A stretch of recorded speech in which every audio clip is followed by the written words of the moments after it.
noite, irmãos. Que a graça e a paz, o amor do nosso Deus esteja com você e também com a sua família. Antes de lermos o texto, eu gostaria já de adiantar que os irmãos talvez tenham que ter um pouco de paciência se a gente ouvir um burburinho da sala das crianças, porque as portas não foram corretamente instaladas, então está vazando o som por debaixo da porta. Eu descobri hoje que o máximo que deve ficar é 1,5 centímetro, né? Ele colocou 5. Então a gente não conseguiu nem achar algo para vedar ali, né? O rodo, o vedador não cabia ali. Então o prestador de serviço ele já foi acionado para corrigir a altura da porta e também tem algumas partes do gesso aqui que está vazando. Nós vamos corrigindo aí ao longo da semana. Então se a gente ouvir as crianças falando ali, isso não é um problema. Nós estamos ouvindo agora, mas a minha voz tampa deles, está tudo certo. Né? Às vezes a gente fica meio preocupado porque não terminou de montar o som inteiro, o ventilador. Gente, a coisa mais importante é o que está acontecendo aqui agora. Nós estamos com o povo de Deus reunido aqui para adorar Jesus. Se tem som, se não tem som, se tem sala, se não tem sala, isso é extremamente secundário. Se tem piano, se não tem baixo, isso para nós é o que menos importa. O que mais importa é que nós estamos cantando a Jesus, nós vamos ler a palavra do Senhor e nós estamos com o povo de Deus reunido para adorar o nosso Deus. Isso importa. O resto, tudo o resto é secundário para nós. Abra comigo no primeiro livro dos Reis, primeiro livro de Reis, capítulo 19, nós vamos ler dos versos 1 ao verso 13.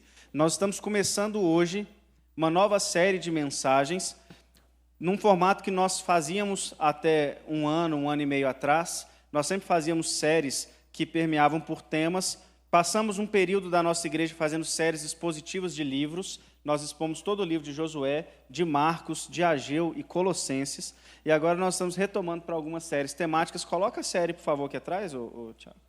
A série A Vida em Cores, a resposta de Deus para os dias cinzentos. Eu tenho certeza que você já algum dia percebeu que a vida perdeu cor e você precisa de cor nela de novo. E é sobre isso que nós vamos refletir ao longo desse domingo e dos próximos 4 domingos. Nós estaremos refletindo sobre a vida em cores, como que Deus transforma o nosso dia cinzento num dia colorido de novo. Qual é a resposta de Deus? E hoje, a cor que nós começamos a nossa reflexão é a cor cinza. Nós começamos com cinza. 1 Reis 19, versos 1 a 13, diz assim: Ora, Acabe contou a Jezabel tudo o que Elias tinha feito e como havia matado todos aqueles profetas à espada. Por isso, Jezabel mandou um mensageiro a Elias para dizer-lhe que os deuses me castiguem com todo rigor, caso amanhã, nesta hora, eu não faça com a sua vida o que você fez com a deles. Elias teve medo e fugiu para salvar sua vida. Em Berseba, de Judá, ele deixou o seu servo e entrou no deserto caminhando um dia. Chegou a um pé de giesta, é um pé de zimbro. Sentou-se debaixo dele e orou, pedindo a morte. Já tive o bastante, Senhor, tira minha vida. Não sou melhor do que os meus antepassados. Depois se deitou debaixo da árvore e dormiu. De repente um anjo tocou nele e disse: levante-se e coma. Elias olhou ao redor e ali, junto à sua cabeça, havia um pão assado sobre brasas quentes e um jarro de água. Ele comeu, bebeu e deitou-se de novo. O anjo do Senhor voltou, tocou nele e disse: levante-se e coma, pois a sua viagem será muito longa. Então ele se levantou, comeu e bebeu. Fortalecido com aquela comida, viajou 40 dias e 40 noites, até que chegou a Horebe, o monte de Deus.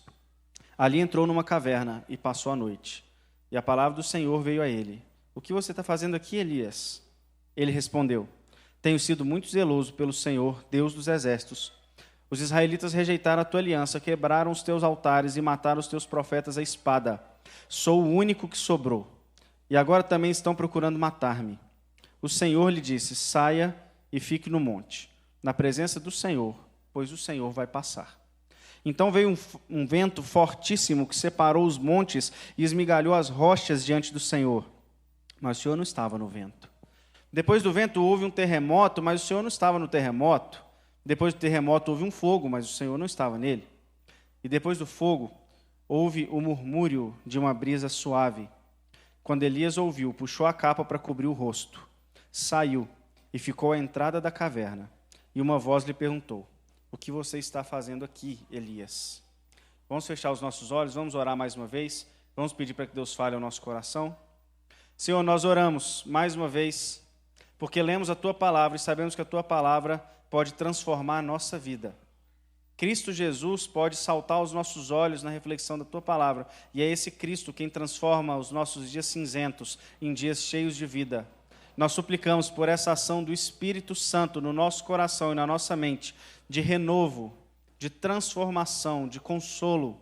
Haja sobre nós, ó Deus, transforma a nossa vida, em nome de Jesus. Amém.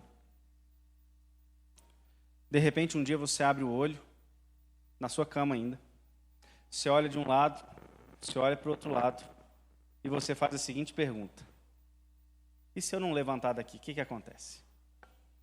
Se você nunca passou por isso, você não está vivendo, você está vivendo errado.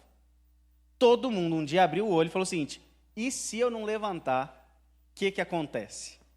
Todo mundo pensa isso de vez em quando. Só que aí, querendo ou não, você tem que levantar. É impossível que você não levante. Mas vem um segundo pensamento. Vem um segundo pensamento na sua mente. Primeiro você pensa: se eu não levantar? O segundo é: e que sentido tem tudo isso que eu estou fazendo?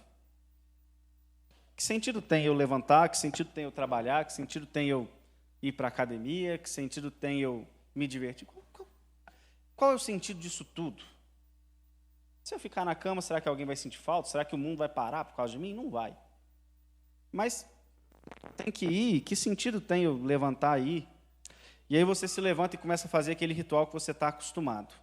A maioria de nós faz as mesmas coisas todos os dias. Eu acho que é até saudável você chamar isso de rotina, não é? A maioria de nós acorda, ou você toma banho primeiro, ou você toma café primeiro, aí vai de cada um. Depois você ou toma banho, ou toma café, você sai, você vai trabalhar. Às vezes você ora antes, às vezes você ora no final do dia, não sei. Cada um tem a sua rotina, mas você sai, você faz aquilo que você tem que fazer, porque você pensa: não, tá bom, eu tenho que levantar, porque alguém tem que colocar a comida na mesa, eu tenho que auxiliar, minha família está aqui. Tudo bem, você fez todo o seu ritual. Você olha para o lado e percebe que a sua família está perto de você, sua esposa ou seu marido, seus filhos. Naquele momento eles requerem uma atenção sua. E você sabe que você precisa dar aquela atenção para eles. A sua mente te diz: você precisa dar atenção para eles. Você precisa fazer alguma coisa, você precisa conversar com eles, você precisa brincar com eles, você precisa fazer a tarefa deles. E as suas emoções dizem: por que não fazer isso? Ou por que você não deixa de fazer isso? Sua mente até sabe o que você precisa fazer, mas as suas emoções dizem: isso aqui só está drenando a minha energia. Você vai para o trabalho, Dariel, e aí você faz tudo que tem que fazer lá. Tudo bem, para a escola. Você estuda o que tem que estudar, você trabalha o que tem que trabalhar, e aí no final do dia você fez tudo o que tem que fazer. Mas tudo o que aconteceu foi que as suas energias foram drenadas. Você chega no final do dia, numa sexta-feira, você chama os seus amigos, você come pizza, você faz uma taubinha, por que não? E aí você se pergunta: o que eu estou fazendo aqui? O que eu estou fazendo aqui? Que sentido tem isso que eu estou fazendo agora? Você olha para tudo aquilo e você pensa: eu estou me sentindo satisfeito, feliz, pleno, vivo? E a resposta é não. Não estou. É nesse momento que você se dá conta que, na verdade, a vida acabou de ficar cinza e você acabou de se dar conta disso, você acabou de perceber. A vida ficou cinza. Na verdade, eu comparo essa vida cinza a assistir a televisão em preto e branco. Você está assistindo a TV, você está vivendo. Só que você não está assistindo do jeito que ela tinha que ser, não é? Ainda mais quando passou do analógico para o digital, que você começa a ver. Eu lembro direitinho, eu tenho um amigo que tem problema de visão. Ele: Vitão, na hora que eu coloco o óculos, eu vejo em Full HD. Eu falei assim: eu acho que eu vejo em Full HD o tempo todo, então, porque para mim não faz diferença. Mas ele via tudo meio embaçado, de vez em quando ele colocava o óculos e enxergava direito. Mas é assim, a vida de vez em quando. Você começa a assistir a vida como você assistiria uma TV em preto e branco. Ela está passando na sua frente, mas aquilo você sabe que não é o que deveria ser, com a intensidade que deveria ser, com a vivacidade que aquilo deveria ser. Simplesmente você olha e fala assim, é tudo meio cinzento. O dia cinzento caiu sobre você. Você nem percebeu ele chegando, ele veio tomando proporção, ele veio acontecendo, até o momento que você olha e fala assim, minha vida ficou em preto e branco. É uma grande televisão em preto e branco. Esses tons de cinza, eles podem variar desde alguém que vê tudo num preto e branco, mais ou menos, até aquele que começa a já não enxergar mais nada, aquele que só quer se trancar no quarto, quer chorar feito um menino e não quer sair dali, ou aquele que, como Elias, que a gente leu, fala o seguinte, seria melhor se eu nem vivesse. Senhor, por que você não me leva daqui? São tons diferentes, ninguém precisa experimentar sempre as mesmas experiências nos mesmos tons diferentes. Não é porque um quis chegar à beira da morte e o outro simplesmente parece que perdeu um pouco de sentido, que isso não seja um dia cinzento. Na verdade, existe um degradê, uma gradação de cinzas, em que a gente vai vivendo isso e quando a gente se percebe, tomou conta, e talvez isso vai só aumentando, começa vendo a TV em preto e branco, na hora a televisão desligou, na hora você não quer nem saber que ela existe mais. E aí nós procuramos respostas para esse dia cinzento. O primeiro lugar que a gente procura resposta é dentro de nós. Nós olhamos para nós mesmos e a gente pergunta, o que aconteceu comigo? O que está acontecendo comigo? E o que eu posso fazer para que isso não aconteça comigo? Pouquíssimas respostas surgem com isso. Muitas vezes você não tem a resposta. Por quê? Como? Não faço a menor ideia. Comece então a procurar respostas fora. Naquilo que me rodeia. Como é que eu faço fora de mim? Para que eu ganhe de novo um colorido na vida. O que eu preciso fazer? Tudo bem, eu vou chamar os meus amigos. Vou fazer de novo uma taubinha. Vou pedir uma pizza, vou fazer uma festa. E aí você parece que você pega um pincelzinho e você dá aqui, igual criança colorindo. Assim, durou uns 2 dias esse colorido aqui. Acabou depois. Você fala, não, talvez eu tire 30 dias de férias. Vou para a praia. Aí você começa cinza na praia, de repente você já está enxergando até o mar meio verdinho, depois meio azulzinho. Aí você voltou para a Uberlândia, cinza de novo. Não tem férias que possam colorir a vida de fato e de verdade. E aí nós continuamos procurando lugares com poucas respostas, até que nós achamos o único lugar com as grandes respostas, que é em Deus e na sua palavra. Ali estão as respostas de Deus para os nossos dias cinzentos, quando a vida perde brilho, quando a vida perde cor, quando a vida existe, mas parece que você é só um ser que existe e não vive. Só Cristo Jesus pode realmente colorir essa vida que um dia se tornou cinzenta. Aparentemente, essa experiência de vidas cinzas, ela é uma experiência de todo mundo, crente e não crente. Todo mundo passa por isso. A Bíblia é repleta de exemplos disso, de pessoas que experimentaram isso, e uma dessas histórias é justamente a história de Elias, que nós acabamos de ler. Quando um dia de Elias se tornou completamente cinza, talvez até preto, a ponto dele pedir a morte, como eu disse. Deus tinha uma resposta para Elias, e o mesmo Deus tem uma resposta para você, pode ter certeza disso. Eu quero que você preste atenção nesse texto comigo, para que Deus fale ao seu coração. Porque se hoje você não está vivendo esses dias cinzas, se hoje a sua vida não está dessa forma, pode ter certeza que tem alguém do seu lado que está dessa forma, porque é a experiência humana. E se a sua vida está cheia de vida hoje, glorifique a Deus, mas transmita a resposta de Deus para a vida de quem não está. E um dia, você vai precisar ouvir essas respostas de Deus, porque um dia a sua vida também vai ser pintada de cinza. Ninguém vai escapar disso, não tem um que foge disso. Se hoje você não precisa dela, tem alguém do seu lado que precisa. E um dia você vai precisar das respostas de Deus para aquele dia em que tudo perde brilho, em que tudo parece perder sentido. Olha comigo para esse texto da história de Elias. O contexto em que isso aqui está inserido é o seguinte: o profeta Elias teve uma disputa contra um deus chamado Baal. Quando eu digo Deus, entendam, eu não acredito que ele existe, isso é mais do que óbvio. Então é um Deus com D minúsculo, do jeito que você quiser chamar. Mas esse Baal, ele tinha profetas, e aí sobe num tal de Monte Carmelo 450 profetas desse Deus chamado Baal. Embaixo do monte ficam 400 profetas de um tal Asreel. 850 profetas ali. E do outro lado, Elias. E aí começa uma disputa entre Elias, ou o Deus de Elias, Yahvé, e Baal, em que os profetas de Baal clamam por um punhado de coisa, e Elias ali falando o seguinte: será que ele não está dormindo? Será que esse tal de Baal não tirou férias? Porque eles pediam por um punhado de coisa, nada acontecia.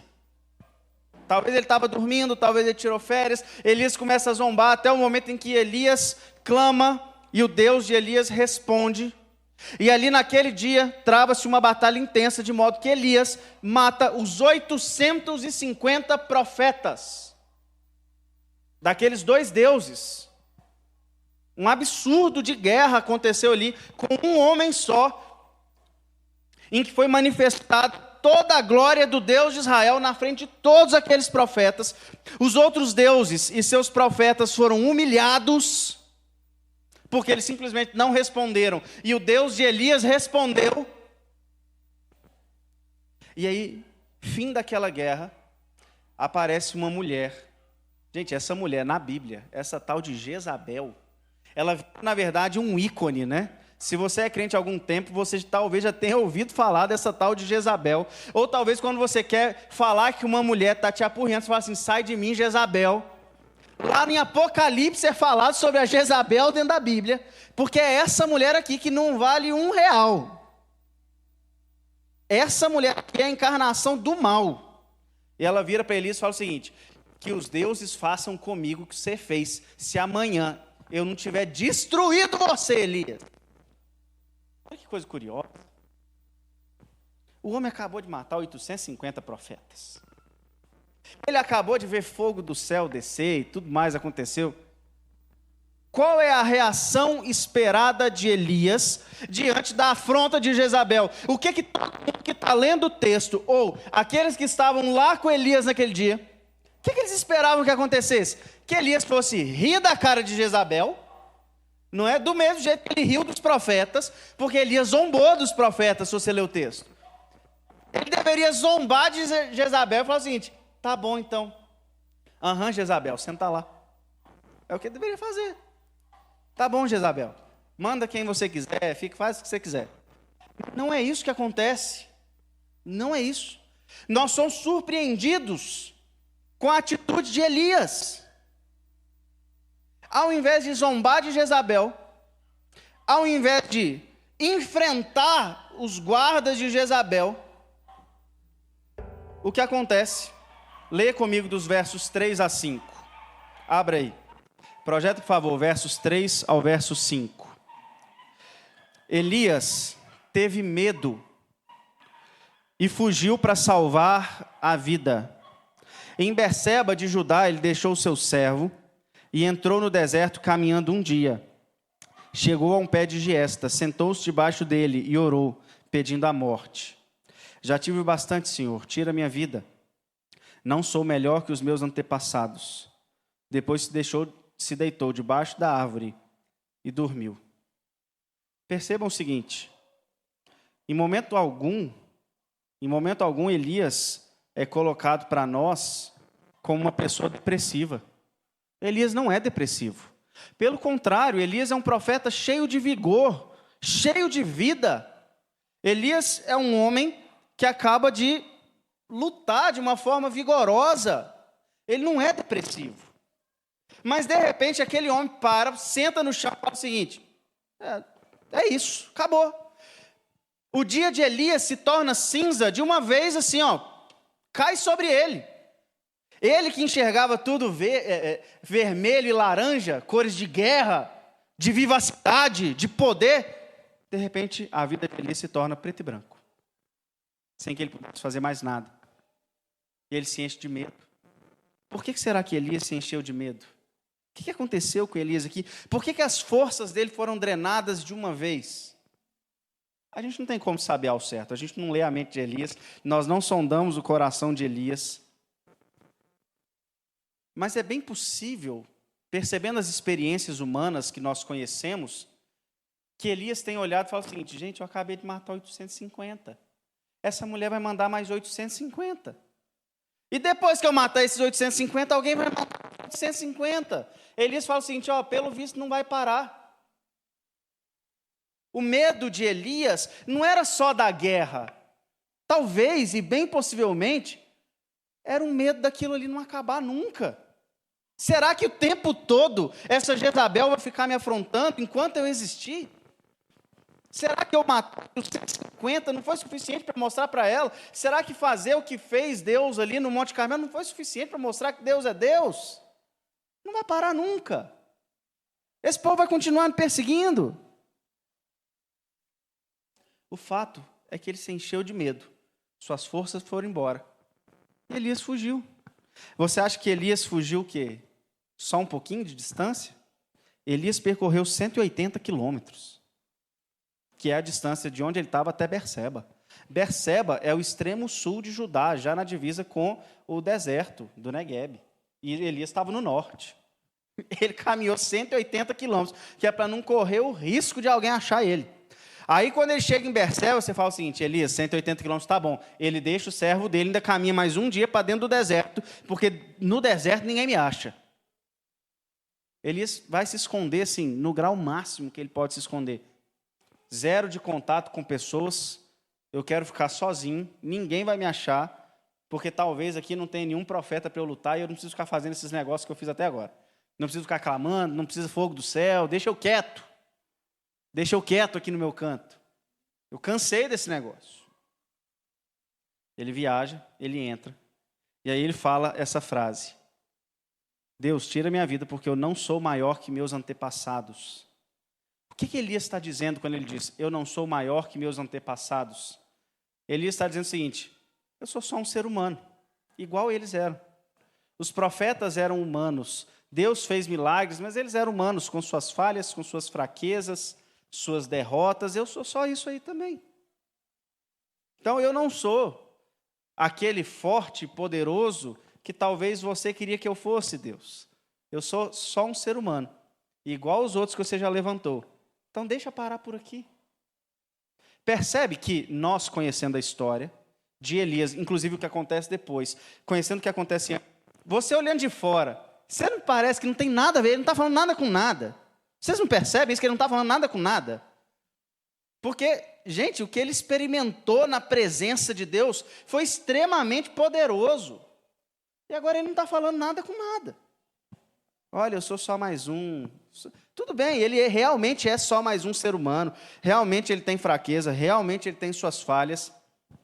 Mas ele é o homem escolhido por Deus para fazer aquilo dali. E até agora, em momento algum, Deus disse que ele não conseguiria.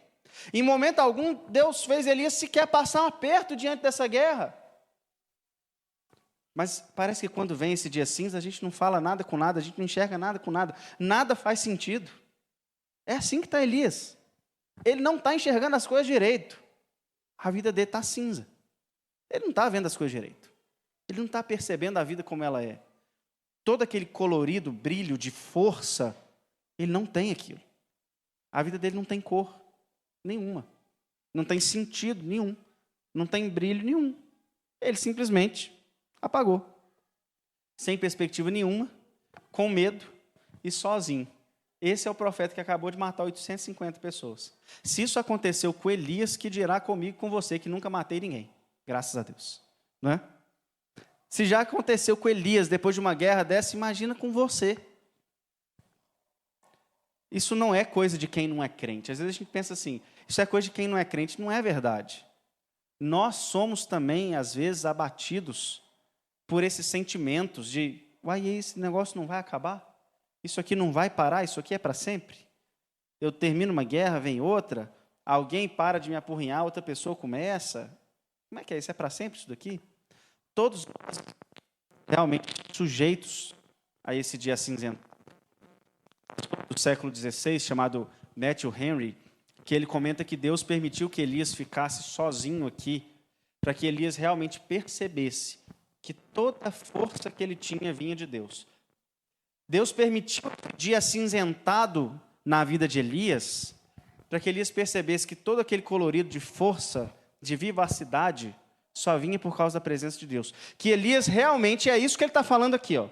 Sem Deus, ele pode falar assim, eu não sou melhor do que ninguém, eu sou só um mesmo. O que ele não estava percebendo é que ele era só um, chamado por Deus, revigorado por Deus e poderoso em Deus. Mas ele realmente é só mais um ser humano, não é maior do que ninguém. Deus às vezes permite esse dia cinza para que você enxergue a sua fraqueza. Deus permite esse momento de angústia, de tristeza e de abatimento para que você enxergue que sem Deus você não é nada. Que na verdade você é fraco, falho, impotente, incapaz e que só com Deus é que a vida pode realmente ganhar o brilho que ela merece e que ela realmente tem.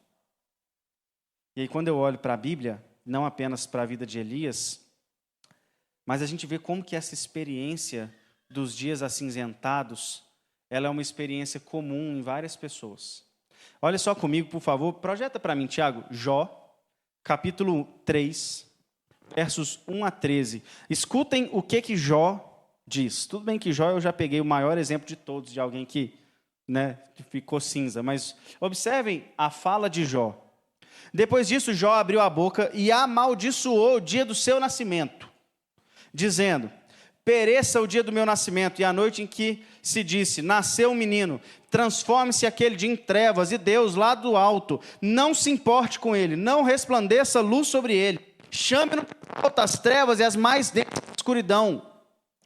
escuridão, coloque-se uma nuvem sobre ele, e o negrume aterrorize a sua luz, apoderem-se daquela noite densa de trevas, não seja ela incluída entre os dias do ano, nem faça parte de nenhum dos meses. Seja aquela noite estéril, e nela não se ouçam brados de alegria. Amaldiçoe aquele dia os que amaldiçoam os dias e são capazes de atiçar o Leviatã. Fiquem escuras as suas estrelas matutinas, e espere ele em vão pela luz do sol, e não veja os primeiros raios da alvorada, pois não fechou as portas do ventre materno para evitar que eu contemplasse males. Por que não morri ao nascer e não pereci quando saí do ventre? Por que houve joelhos que me recebessem, seios para me amamentarem? Agora eu bem podia estar deitado em paz e achar repouso. Olha só o nível que Jó chegou. Por que eu nasci? Por que essa mulher me deu peito para eu mamar? Eu podia ter morrido ali. Se eu tivesse morrido ali, eu estava em paz. Mas alguém me deu de mamar e agora eu estou vivo. Que coisa horrorosa. É isso que Jó está falando, coisa horrorosa. Alguém me deixou viver. Percebe que não tem nada com nada no que Jó está falando? Não faz o menor sentido o que ele está falando. Mas é a perspectiva de alguém que não vê sentido mesmo. A vida perdeu sentido. E aí começa a não falar nada com nada. Que pena que a minha mãe me amamentou. É isso que Jó está dizendo. Não tem o menor sentido. Ouçam as palavras de Jeremias. Jeremias capítulo 20. Nos versos 14 e 18. Maldito seja o dia em que eu nasci. Mais um. O povo não gosta de nascer. Jamais seja abençoado o dia em que minha mãe deu à luz. Maldito seja o homem que levou a notícia do meu pai e o deixou muito alegre. Olha só, gente. Maldito seja o homem que deixou meu pai alegre porque eu nasci. Quando disse, você é pai de menino, que seja maldito o homem que deu a notícia. Não faz sentido isso, né? Seja aquele homem, ele está amaldiçoando o homem. Seja aquele homem como as cidades que o Senhor destruiu sem piedade. Que ele ouça gritos de socorro pela manhã e gritos de guerra ao meio-dia. Pois ele não me matou no ventre materno, nem fez da minha mãe o meu túmulo, e tampouco deixou permanentemente grávida. Por que sair do ventre materno? Só para ver dificuldades e tristezas e terminar os meus dias na maior decepção. Maldito seja o homem que me tirou do ventre da minha mãe, me entregou para meu pai e fez meu pai feliz. Olha o nível que um profeta usado por Deus, igual Jeremias, chegou no momento em que o dia cinza caiu na vida dele, o coração dele ficou totalmente em preto e branco e a vida dele perdeu todo o sentido. Nós estamos vendo homens de Deus, profetas de Deus, desejando nem sequer ter nascido. A última história que eu quero ler com você, projeta o Salmo 42, do rei Davi, esse aí era deprimido, né? Davi, a gente não tem, Davi era deprimido mesmo. Literalmente falando, eu acho que ele era deprimido. Salmo 42. Como a corça anseia por correntes, por águas correntes, a minha alma anseia por ti, ó Deus. A minha alma tem sede de Deus, do Deus vivo. Quando poderei entrar para apresentar-me a Deus? Minhas lágrimas têm sido meu alimento de dia e de noite, pois me perguntam o tempo todo, onde está o seu Deus?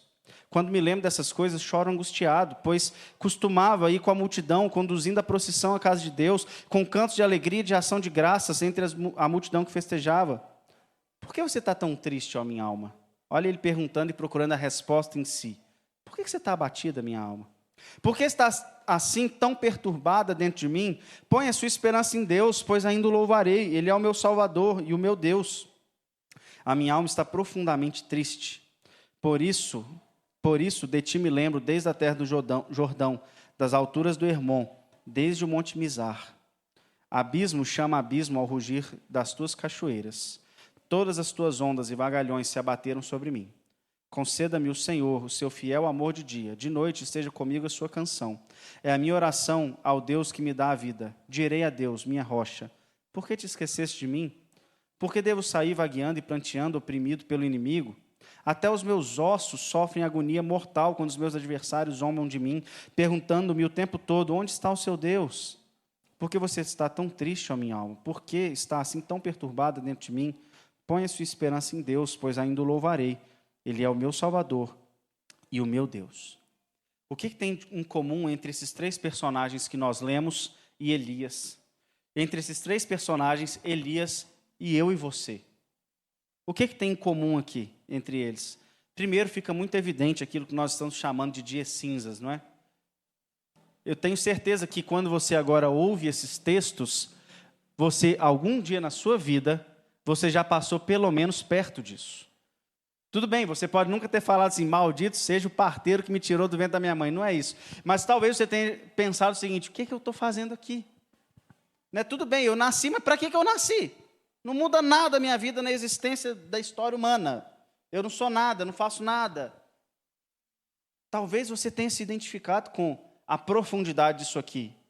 Mas talvez você esteja em algum grau de tudo isso. Todos nós passamos pelos dias cinzentos, e isso é inevitável. A dor é inevitável.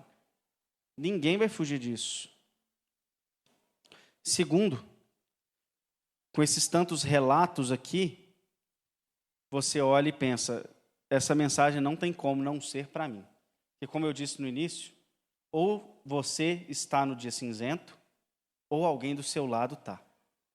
Se você não é aquele que está gritando, maldito seja o médico que falou para o meu pai que eu nasci, talvez alguém na sua família ou no seu trabalho esteja. Porque os homens estão à procura de respostas para a dor, para a agonia, para o sofrimento, para a perda de sentido, para a perda de brilho da vida. E se você faz parte da igreja, você tem mais que obrigação de saber a resposta de Deus, para que você tenha uma resposta para aquele que precisa. A resposta de Deus para alguém ao seu lado, que não conhece Jesus, sobre um dia cinzento, precisa estar na ponta da sua língua. Porque é isso que Cristo fez em você e é isso que Ele pode fazer naquela pessoa que ainda não conhece Jesus ao seu redor. Está na ponta da língua aquilo que Cristo fez em mim, em você, e pode fazer na pessoa que um dia se desesperou e um dia amaldiçoou o dia do nascimento. E se essa pessoa é um crente, essa pessoa precisa ser relembrada dessas verdades que um dia nós conhecemos, porque nós crentes também nos esquecemos do evangelho que um dia foi pregado. Nós conhecemos, às vezes, a palavra de Deus com profundidade, nós conhecemos a teologia cristã com profundidade, e às vezes nós nos esquecemos da ação de Jesus em nós, da mensagem do evangelho mais básica que transforma a nossa vida, e a gente precisa ser lembrado, o evangelho precisa ser pregado para a gente. Nós, crentes, também precisamos. Às vezes é alguém dentro da igreja que você vai precisar pregar esse evangelho desse Jesus, que transforma a vida cinza numa vida colorida. Eu não sei a cor da sua vida hoje. Talvez seja cinza, talvez seja com alguém do seu lado, com uma vida cinza. Ainda olhando para essas três experiências, essa vida cinza, ela se traduz num sentimento de solidão e de abandono. Não é isso que está os três aqui? Deixa eu ficar sozinho. Elias deixou eu correr e ficar sozinho. Deus, por que me abandonou? Disse Davi aqui. É um choro desenfreado. Fica claro aqui que tudo isso é, na verdade, uma consequência do pecado que um dia entrou no mundo. É o pecado que transformou os dias brilhantes e coloridos em cinzentos. Porque o pecado trouxe a maldade, e a maldade trouxe a dor. O pecado trouxe aquilo que nós não conhecíamos. A morte, a dor, o sofrimento, a maldade, a perseguição. O pecado trouxe tudo isso, que agora transforma a nossa vida em cinza. A pergunta é, qual é a resposta que Deus deu a Elias? Qual é a resposta de Deus para mim? Qual é a resposta de Deus para você? Vamos nos versos 5 a 8. Diz assim, 1 Reis 19, 5 a 8. Depois se deitou debaixo da árvore e dormiu. De repente um anjo tocou nele e disse, levanta-se, coma. Elias olhou ao redor e ali junto à sua cabeça havia um pão assado sobre brasas, quentes e um jarro de água. Ele comeu, bebeu, deitou-se de novo. O anjo do Senhor voltou, tocou nele e disse, levante-se, coma, pois a sua viagem será muito longa. Então ele se levantou, comeu e bebeu. Fortalecido com aquela comida, viajou 40 dias e 40 noites, até que chegou a Horebe, o monte de Deus. Veja bem, Deus manda agora, Elias correu para o deserto, Elias está debaixo de uma árvore, ele começou a dormir, aquele sono de desespero. Elias recebe da parte de Deus comida. Parece que Elias está recebendo um respiro de Deus. Elias, come, porque ainda não acabou. Aí parece que ele fica meio ignorando, o anjo cutuca de novo, ele vai lá e come. Depois de comer, ele deita de novo. Vai o anjo de novo, Elias, meu querido, levanta, come. Sua viagem é longa. E aí ele come, se sente fortalecido e vai 40 dias e 40 noites para onde ele realmente tinha que ir. Você pensa assim, agora nós vamos ver aquele Elias que matou os 850 lá em cima. Olha só, o homem está caminhando 40 dias. Está cheio de força por causa do pão e da água. Na hora que ele chega lá, ele entra na caverna e fala assim, não é possível, Elias, meu querido. O anjo acabou de te dar pão e água. Ele entra na caverna e fala assim, vou ficar aqui. Elias, o que você está fazendo dentro dessa caverna? Eu não estou entendendo. Continua no verso 9. Ali entrou na caverna e passou a noite, e a palavra do Senhor veio a ele. O que você está fazendo aqui, Elias? E ele respondeu, tenho sido muito zeloso pelo Senhor, Deus dos exércitos. Os israelitas rejeitaram a tua aliança, quebraram os teus altares, mataram os teus profetas à espada. Eu sou o único que sobrou, e agora também estão procurando matar-me. Olha só a sensação de Elias. Você não está vendo? Ó, só ficou eu, morreu todo mundo. Aí eles mandaram 850, vai mandar mais 850, eu quero ficar aqui na caverna. Não, ué. O Senhor disse, saia e fique no monte na presença do Senhor, pois o Senhor vai passar. Aquilo que Elias recebeu do anjo era um respiro, não era o brilho ainda. Porque o brilho da vida de Elias, o colorido, era por meio da presença de Deus restaurada na vida dele. E não por meio do pão e da água. O pão e a água são elementos exteriores que fazem você respirar e sentir o gosto da vida, mas não é a verdadeira vida que é a presença de Deus, que é o que Elias realmente estava afastado. Ele estava desconectado de Deus. Ó, o Senhor vai passar, Elias. Ok. Veio um vento fortíssimo, separou os montes, esmigalhou as rochas diante do Senhor. Não, mas o Senhor não estava no vento. Depois, houve um terremoto, mas o Senhor não estava no terremoto. Depois do terremoto, houve um fogo, mas o Senhor não estava nele. Depois do fogo, houve o murmúrio de uma brisa suave. Quando Elias ouviu, puxou a capa para cobrir o rosto.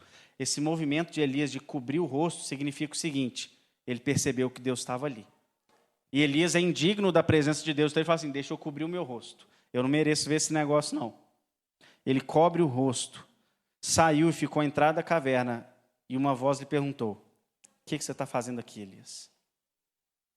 Olha só, a voz de Deus aparece para Elias, e Elias insiste na sua ideia de, eu estou sozinho, eu não consigo fazer nada, eles vão continuar me perseguindo, eu não tenho mais nada para fazer nessa vida. Olha, o Senhor vai passar.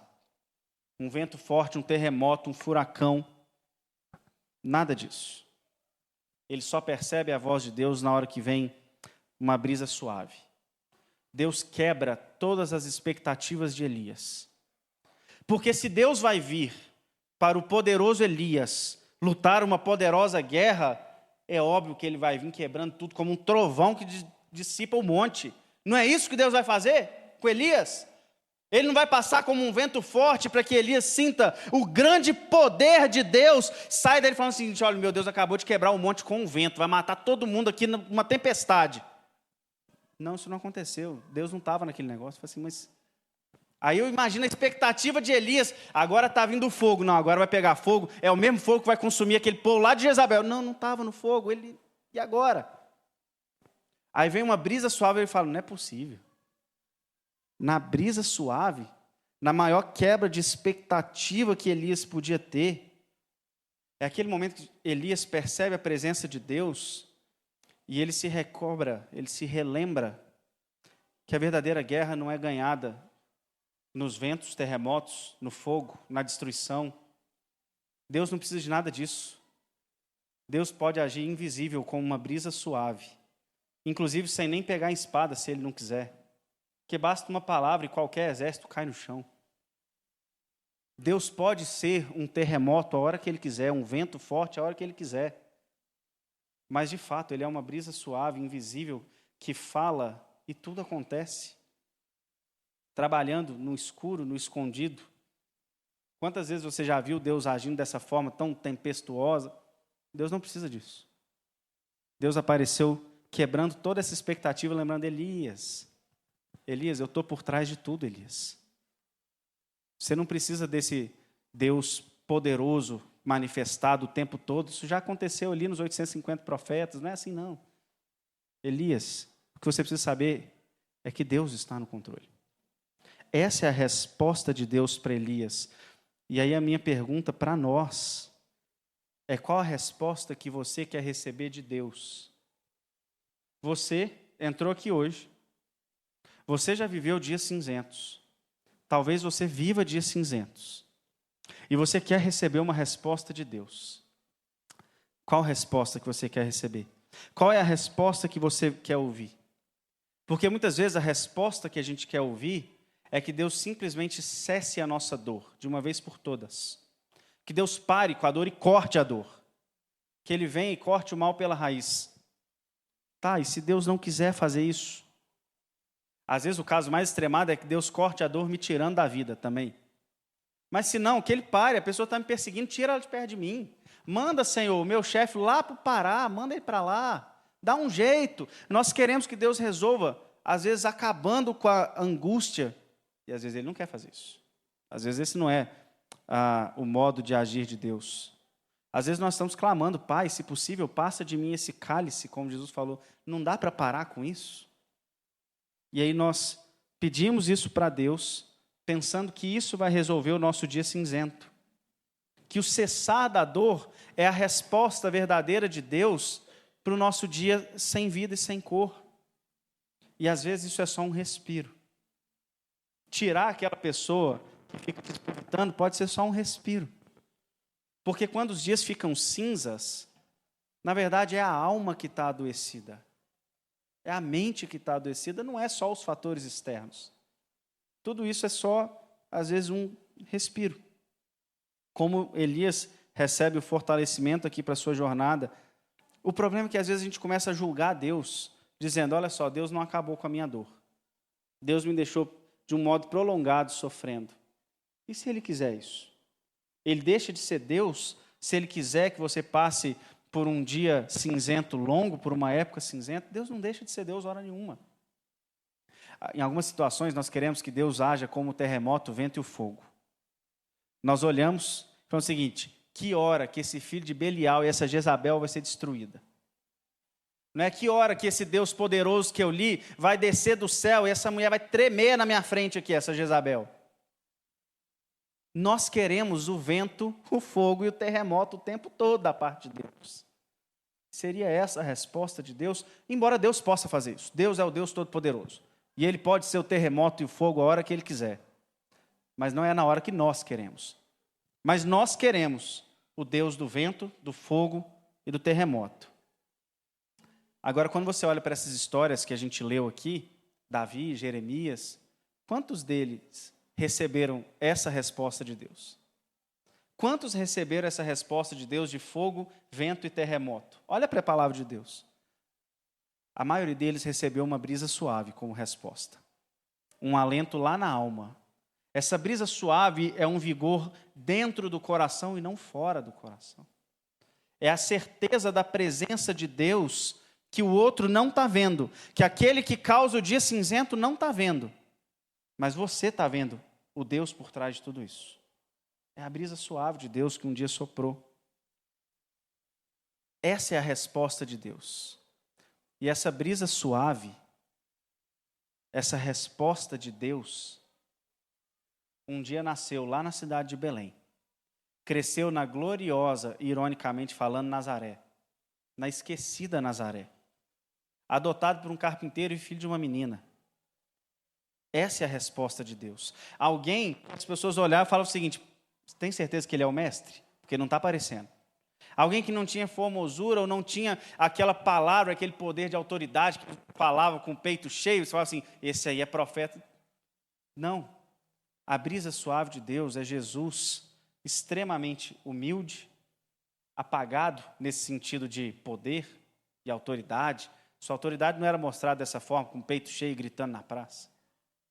Mas foi nessa brisa suave, Jesus, que o apóstolo João disse as seguintes palavras: aquele que a palavra tornou-se carne e viveu entre nós, vimos a sua glória, glória como unigênito vindo do Pai, cheio de graça e verdade. Foi na brisa suave que João falou o seguinte: agora Deus desceu. Nós vimos a sua glória, a verdadeira glória de Deus, naquele Jesus humilde. E eu queria que você soubesse uma coisa: esse Jesus é a única resposta definitiva de Deus para os dias cinzentos. Só esse Jesus e mais nada. Todo o resto pode ser fatores adjuvantes, podem te ajudar. Amigos te ajudam, remédios te ajudam, médicos e psicólogos te ajudam. Tudo isso te ajuda, tudo isso dá respiro. Só Jesus dá colorido e brilho para a vida e sentido para a vida. Se você procurar esse sentido para a vida, esse brilho de volta, nas coisas fora de você, ou mesmo dentro de você, você vai lutar, lutar, lutar e não vai achar o sentido. Só quando a brisa suave de Jesus, humilde, soprar no seu coração, e você nele encontrar o sentido da vida, é que vai cair um colorido de novo. Ninguém vai conseguir sair do dia cinza sem se encontrar com Jesus. No máximo, você vai ficar todo dia tentando pintar e alguém vai apagar.